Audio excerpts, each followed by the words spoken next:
Βρισκόμαστε με τον κύριο Ζαΐμη, αντιπεριφερειάρχη ΠΕ Αχαΐας. Να σας καλημερίσουμε. Καλημέρα σας. Βρισκόμαστε σε ένα πολύ ωραίο σημείο εδώ για την περιοχή μας. Βέβαια, ακόμα δεν έχει την αξία που θα έπρεπε να έχει. Στις σιδηροδρομικές γραμμές, ήδη δεν λειτουργούν εδώ και πολλά χρόνια. Με δικές σας ενέργειες έχουν γίνει κάποιες κινήσεις για να γίνει ποδηλατοδρόμιο. Θα μου πείτε κάποια πράγματα? Βεβαίως, είναι ένα έργο το οποίο το ξεκινήσαμε εδώ και 2,5 χρόνια περίπου. Όλη η παλιά γραμμή από το Αίγυο μέχρι το Διακοφτό, περίπου 14 χιλιόμετρα, να παραχωρηθεί στην περιφέρεια και με τη συνεργασία και του Δήμου να γίνει ένας μεγάλος ποδηλατόδρομος για τους κατοίκους αλλά και τους επισκέπτες για θέματα αναψυχής, αλλά ταυτόχρονα διαπιστώσαμε ότι αυτό μπορεί να γίνει και ένα σημαντικό έργο πολιτικής προστασίας. Γιατί όταν υπάρχει ένα πρόβλημα στα χωριά που ενώνει η παλιά γραμμή, πρέπει αυτή τη στιγμή να ανεβαίνουν στον παλιό δρόμο, την παλιά εθνική. Με αυτό το έργο θα συνδέονται απευθείας τα χωριά, οπότε θα εξυπηρετηθούν θέματα πολιτικής προστασίας αλλά και προσβασιμότητας μεταξύ των χωριών. Πριν λίγο καιρό, πριν λίγο χρονικό διάστημα, είχατε βρεθεί με την διευθύνουσα σύμβουλο εδώ της ΓΕΟΣΕ και υπήρξαν κάποιες δεσμεύσεις. Έχουμε βρεθεί πολλές φορές και με τη σημερινή διευθύνουσα σύμβουλο και με τον προηγούμενο και με τον πρόεδρο της ΓΕΟΣΕ και του ΟΣΕ.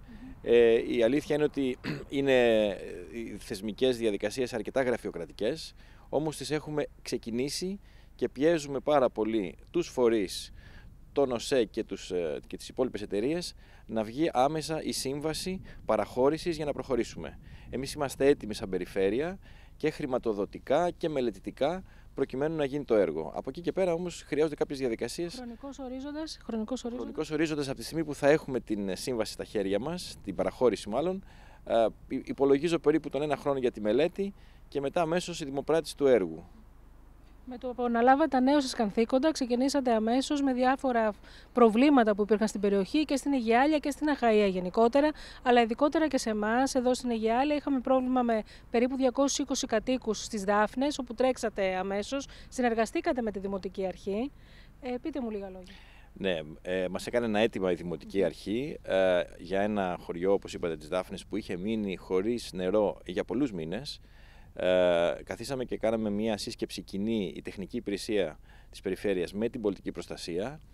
Είδαμε ότι πράγματι πρέπει να επέμβει η πολιτική προστασία άμεσα, έτσι ώστε να γίνει διοχέτευση του ποταμού με τέτοιο τρόπο, έτσι ώστε να μπορεί να μπει η ΔΕΙΑ για να βάλει τους σωλήνες.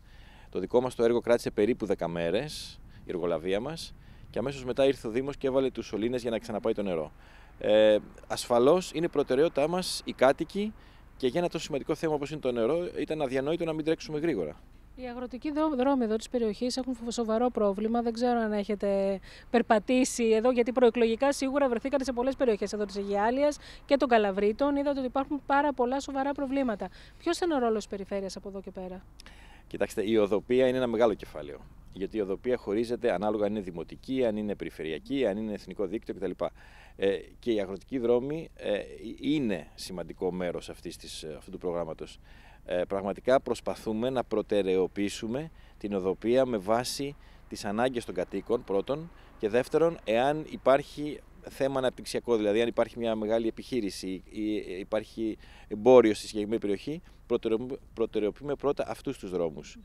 Καταλαβαίνετε ότι δεν μπορεί να γίνουν όλοι οι δρόμοι αμέσως, αλλά νομίζω ότι με βάση αυτά τα κριτήρια, δηλαδή οι κάτοικοι, η επικινδυνότητα των δρόμων και βεβαίως θέματα αναπτυξιακά.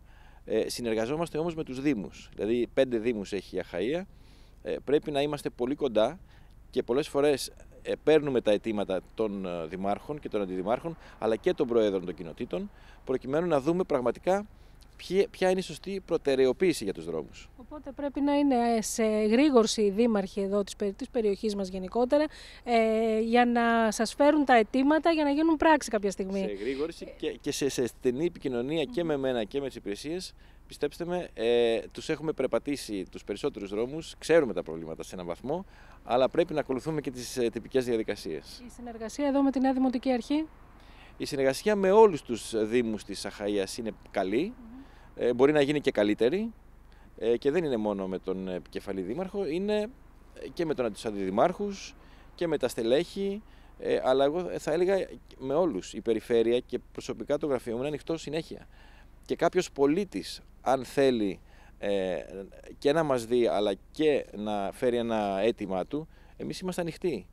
Απλά θεσμικά θα πρέπει, αν είναι κάποιο θέμα οδοποιίας ή ίδρυυσης κτλ., να είναι μέσω του Δήμου.